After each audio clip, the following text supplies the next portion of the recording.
Salve, povo do samba! O Badaoeste tem o prazer de apresentar mais um projeto que conta a história do nosso carnaval. E carnaval é música, carnaval é alegria e samba, claro. A gente decidiu contar as histórias do carnaval carioca através dos desfiles e dos sambas enredo. Exatamente, é que o Badaoeste tem uma coleção de LPs e álbuns dos sambas enredos, um tesouro de muita responsa. E tesouro a gente sabe, a gente vai lá, desencava para poder mostrar para todo mundo. Então, a partir dessa edição, a gente vai, através desses lindos vinis, contar histórias do carnaval, das escolas, dos sambas enredo e tudo mais. Eu sou Miguel Ferreira. E eu sou Rafael Cazé. Então se liga que o Vitrola já está começando.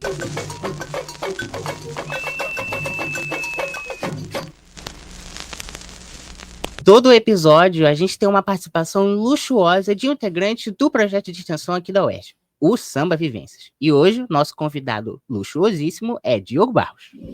Pois é, meu nome é Diogo Barros, é um prazer estar aqui com vocês. Eu sou pedagogo formado pela UERJ, sou formando na graduação da História e o nosso projeto de extensão vem falar sobre samba, carnaval, educação e como é que a gente pode usar isso dentro da universidade. Bom, Diogo, vamos lá, vamos começar falando do ano de 1970, que dentro aqui da nossa coleção é o primeiro, é o item mais antigo, né? A gente tem aqui uma coisa curiosa, porque hoje a gente tem uma gravadora responsável pelos sambas enredo. E, na década de 70, os sambas eram gravados por outras gravadoras. A gente tem aqui duas capas de LP, aqui, sambas de enredo das escolas de samba ao vivo, e festival de samba, gravados ao vivo. Por que tinha essa diferença? Então, realmente não havia exclusividade, né? Como a gente tem ou teve depois, né? Porque hoje em dia também tudo é em plataforma digital, mas naquela época você tinha essas duas gravações. Alguns anos você encontra duas gravações. Se vocês podem ver, se vocês procurarem e tal, vocês vão ver que essa capa vermelha, por exemplo, não tem as 10 escolas do grupo 1, que na época era grupo 1. Na época era grupo 1, grupo 2 e grupo 3. Eram 10 escolas do grupo 1 e aí só tem 9. Se não me engano, é a Mocidade que está faltando nesse aí, mas tem no outro, que tem as fotinhas coloridas e tal, ele tem as 10 escolas. E desse ano, a gente está falando de 70 é uma época bem complicada, né? A gente está num período muito pesado da ditadura militar, né? Tem gente que diz que é o período mais sangrento da ditadura militar, sob o governo Médici, né? Dá para a gente ver pelas letras, pelos enredos escolhidos pelas escolas, que havia uma preocupação em fugir de temas polêmicos? Sem dúvida. Se você olhar, é sempre uma questão muito ufanista, de exaltação ao Brasil. Tanto que a gente vai falar do samba mais célebre que tem nesse ano, que é sobre a Amazônia. Além disso, é bom lembrar também que a gente está falando aí, não existia ainda a Liesa, né? E nem Estado do Rio de Janeiro, a gente está falando aí do Estado da Guanabara. Então, a associação que cuida das escolas é a Associação das Escolas de Samba do Estado da Guanabara, a AESG, né? Uma diferença interessante para a gente pensar hoje, que muita gente nem lembra mais que existia o Estado da Guanabara, mas na ditadura ainda existia. Isso ainda é do meu tempo. E o Estado da Guanabara é interessante porque eu não sabia dessa informação. Quando eu entrei para a UERJ, né, caminhando pela 28 de setembro, ali na parede da Faculdade de Odonto ainda tem o UEG, né, que é a Universidade do Estado da Guanabara. Então, quando eu a gente começou aqui como a UEG. UERJ já foi o UEG. Era uma coisa assim, a gente era o que hoje é o município do Rio de Janeiro, na verdade era o estado da Guanabara, né? E aí com a fusão vai acontecer em 1974, e aí as coisas começam a mudar. Você estava falando de um samba marcante desse ano, que é o samba da Portela. Exatamente. O que você podia falar para a gente desse samba? Então, a Portela ela foi campeã do carnaval com Lendas e Mistérios da Amazônia, né? Então, assim, o Brasil, como você estava falando da ditadura, o Brasil olha para dentro. Você vai ver que esse ano a gente tem homenagem à Amazônia, você tem 2 escolas falando sobre a natureza brasileira, sobre as suas belezas naturais, tem escola falando sobre a mulher brasileira, tem escola falando sobre o modernismo e sobre seu papel fundamental na liberdade, na independência, na transgressão, nas artes, no Brasil. E a Portela vem com esse tema, né? É muito legal a gente lembrar que em 1970 a gente tinha, por exemplo, Clara Nunes puxando o samba da Portela na Avenida. Olha que incrível. Na Avenida Presidente Vargas, que ainda incrível. com as arquibancadas de monta e desmonta todo ano e com cenografia na Avenida, que depois foi embora. Hoje em dia você não tem mais. Mas você tinha uns totens lindos, coloridos, iluminados. Eu não sei se a desse ano foi feita pelo Fernando Pamplona, que fez durante muitos anos decoração de Carnaval do Rio de Janeiro, tanto na Presidente Vargas quanto na Rio Branco também. Durante muitos anos, o Fernando Pamplona, ele não só foi o responsável por essa cenografia, como ele também trouxe o pessoal da Escola de Belas Artes para o Carnaval através da cenografia. O Salgueiro desse ano é com ele, né? O Salgueiro desse ano é com ele. Ele e Arlindo, né? O Salgueiro ficou em vice, né, no ano de 70. Em 69, ele vinha de uma série de desfiles célebres. O Salgueiro vinha fazendo grandes desfiles. Em 69, ele ganha com um samba muito clássico, que era a Bahia de Todos os Deuses, e tem o refrão do zum, zum, zum, zum, zum, zum, capoeira mata um, que todo mundo conhece. E em 70 ele fica em segundo, com uma homenagem à Praça 11. E aí, mais uma vez, a gente volta a falar do Brasil. A gente já está... Quer dizer, a Presidente Vargas já é o segundo local de desfile, né? Você começa os desfiles na Praça 11, depois você vai para a Presidente Vargas, tem um períodozinho que fica na Presidente Antônio Carlos também, né? Tem uma série de mudanças. E parar até ir para Sapucaí com monta e desmonta, e depois a Sapucaí definitiva. Exatamente. Né? Voltando aqui para o samba da Portela, a Portela estava meio engasgada, né? Assim, a Portela, que sempre foi uma multicampeã, Sim. Tinha, acho que 4 anos que ela não vencia, tempo que né? Não vencia. A Portela, a gente tem que lembrar que a Portela, ela era uma grande campeã do Carnaval, era uma das maiores escolas do Carnaval carioca, e ela não vinha ganhando, e aí ela ganha, e é o 19º campeonato da Portela, o que naquela época já era um absurdo, tanto que até hoje em dia ninguém bateu a Portela, né? É muita coisa. E é a última vez que a Portela ganha sozinha o Carnaval. Depois ela ganha mais 2 vezes, até a última, a 21º, já na Sapucaí nova, mas dividindo o campeonato. E depois, muitos anos depois, ela divide o campeonato com a Mocidade. 2017. Que a gente já teve essa questão aí de entrar com recurso, não sei o que, acabou dividindo. É verdade. Então, foi o último ano que ela ganhou sozinha o Carnaval. E o que a gente pode falar desse samba? Vamos fazer o seguinte, vamos ouvir um trechinho do samba? Vamos. E aí depois eu queria que você comentasse um pouquinho sobre ele. Perfeito. Avenida colorida, a Portela faz seu carnaval. Veja que mistério da vassoura, dançamos nesse samba original. Dizem que os anjos se amaram, e não puderam se casar. A lua apaixonada chorando, e do céu preto nasceu Rio Mar. A lua apaixonada chorando, e do céu preto nasceu Rio Mar. E dizem mar, Jaçanã, era como uma flor, nessa manhã do seu proibido seu amor. Quando valente querer, por ela se apaixonou. Bom, agora que a gente ouviu um trechinho desse samba, Diogo, eu queria que você contasse pra gente como é que foi, né, o processo de composição, o que ele tem de especial, como ele atingiu, né, a avenida naquele ano, tanto que ele foi o campeão do Carnaval, né? É importante a gente ver que entre final dos anos 60 e início dos anos 70 tem uma mudança no samba.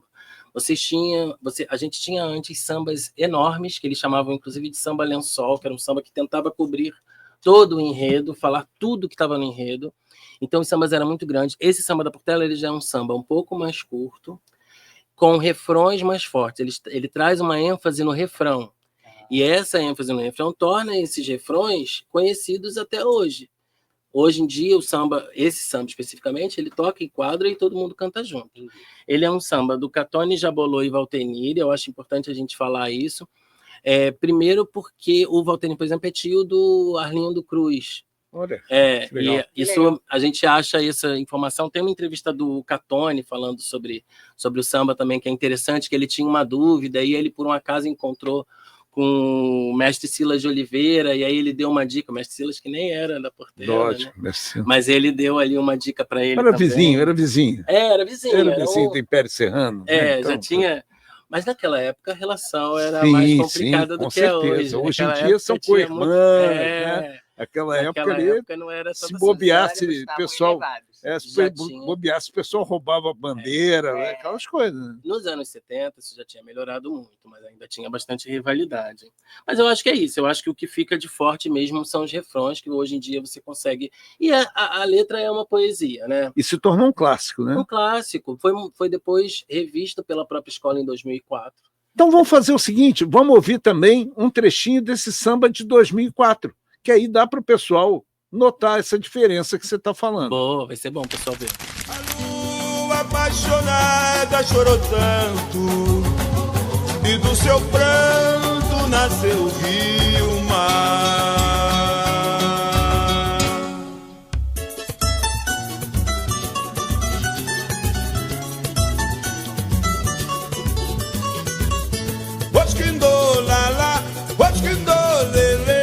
Olha só quem vem lá, é um Saci Pererê. Osquindô, lalá, osquindô, lelê. Olha só quem vem lá, é um Saci Pererê. Nesta avenida colorida, a Portela faz seu carnaval.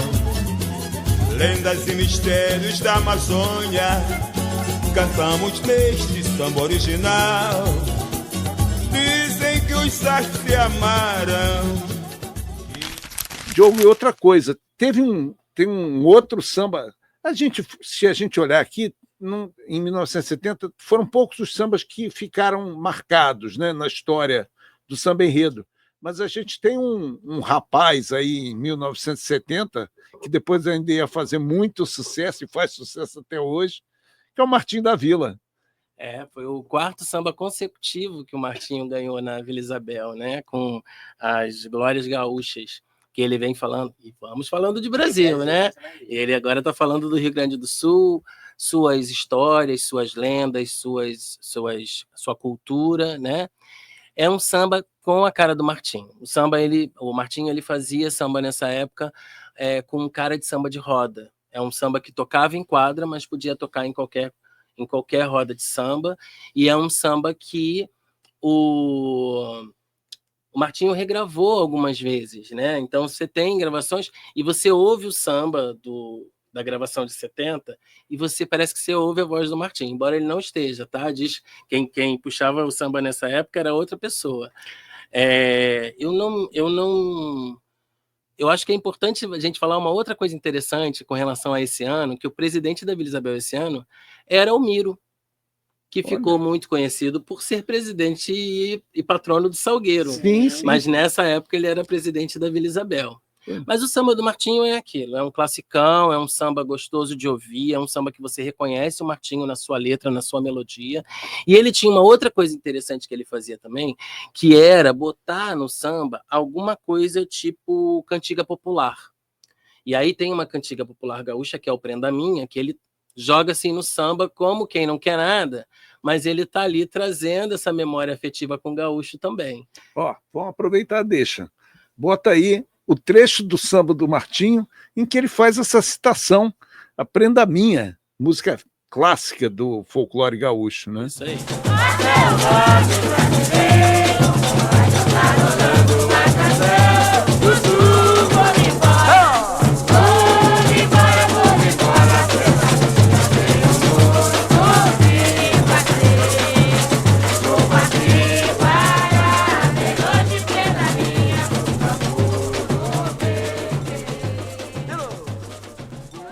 Bom, a gente já ouviu vários sambas aqui, mas uma coisa que me chamou a atenção quando a gente estava conversando era o local dos desfiles, né? Hoje eles acontecem no Sambódromo, mas nem sempre foi assim. Na época era na Presidente Vargas, né? Como era, assim, agora uma pergunta muito genuína, porque eu não cheguei a acompanhar essa época. Então, como era, assim, a duração, e você falou do monta e desmonta, como era toda essa estrutura para o carnaval acontecer? Eu acho que é importante, o mais interessante é a gente lembrar como muda o público do desfile, né? Porque se você tinha uma passarela a céu aberto, que não tinha controle de entrada, você montava as arquibancadas na Presidente Vargas, de um lado e do outro, no meio da avenida acontecia o desfile, e quem quisesse era só chegar e assistir. E isso acabou, né? Esse público mudou completamente. Hoje em dia, a grande maioria das pessoas que vão assistir o desfile são turistas, são de fora do Rio de Janeiro. Eu até cheguei a levantar um dado que dizia que nesse ano foram 200 mil espectadores. Uau! Que é um número bastante 2 Maracanãs, né? É muita gente. 2 Maracanãs do tempo que o Maracanã cabia 100 mil, né? 100 mil. Então, só que se você parar para analisar, hoje a gente tem em torno de 500 mil pessoas que passam pela Sapucaí ao longo dos dias de desfiles. Mas quem são essas pessoas, né? O perfil mudou bastante. Sim. Mas o desfile em si era isso, assim, esse desfile começou às 7h30 da noite de um dia e foi até às 7h30 da manhã do dia seguinte. Eram 10 escolas. Né? Nossa. Eram 10 escolas.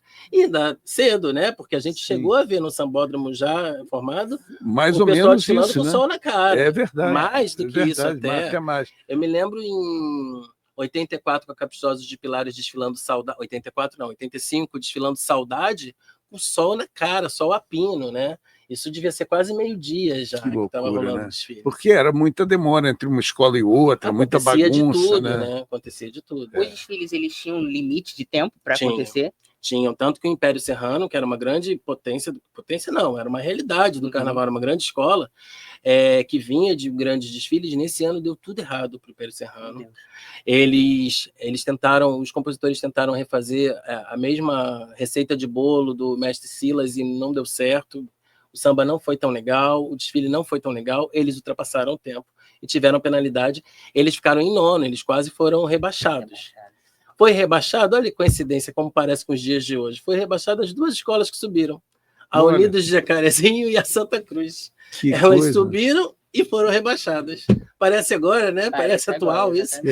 Hoje a gente vê um cenário bem diferente, né? Das escolas que você tinha naquela época, foram escolas que aos poucos foram minguando e hoje muitas delas desfilam na Intendente Magalhães, né? Sim, a Jacarezinho, por exemplo, que foi rebaixada, a Santa Cruz está lá também. Outras escolas que estavam nesse desfile, elas não estão mais no grupo especial, como é o caso da própria Império Serrano, que a gente já falou, e uma outra escola que mudou de nome lá em 80 e alguma coisa, 83, 84, que é a Unidos do São Carlos, que hoje é Estácio de Sá, está no acesso, está na Sapucaí, mas está no acesso, não está no grupo especial. Inclusive é a minha escola. Eu gosto muito do samba da Estácio. O samba da Estácio não é um samba que todo mundo lembra assim, 1970, o samba da Estácio. Vamos ouvir um trechinho, sobre o que é? Aqui a gente não perde tempo. Pois é. É sobre Pernambuco, é sobre Caruaru. Caruaru, exatamente. Terra de meu avô. Olha, então pronto, então merece ser ouvido. Vamos ouvir um trechinho aí. Em Pernambuco, na terra de Caruaru,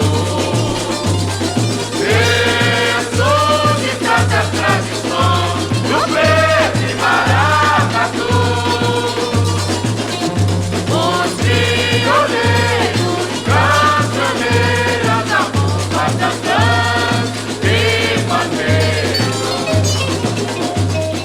Caramba, que viagem! E esse foi nosso primeiro episódio do Vitrola. Mas fica calmo que vamos ter muito mais conteúdo incrível como esse. O próximo, ano de 1971, eu queria agradecer aqui a presença do Diogo, a participação do Samba Vivências, que é um projeto incrível aqui da UERJ, e a gente espera você de volta e outros participantes lá do Samba Vivências. Vamos fazer um revanzamento aqui para os outros participantes poderem vir falar, vai ser legal pra caramba.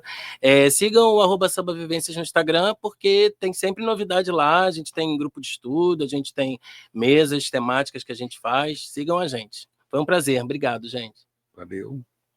Esse episódio vai estar disponível no YouTube, como Samba Vivências no Instagram. Siga a gente também no @BadaUERJ no Instagram. Então, faça até brincadeira, fala assim, Badauerge, Som Preto, Festa Brasileira. é isso aí.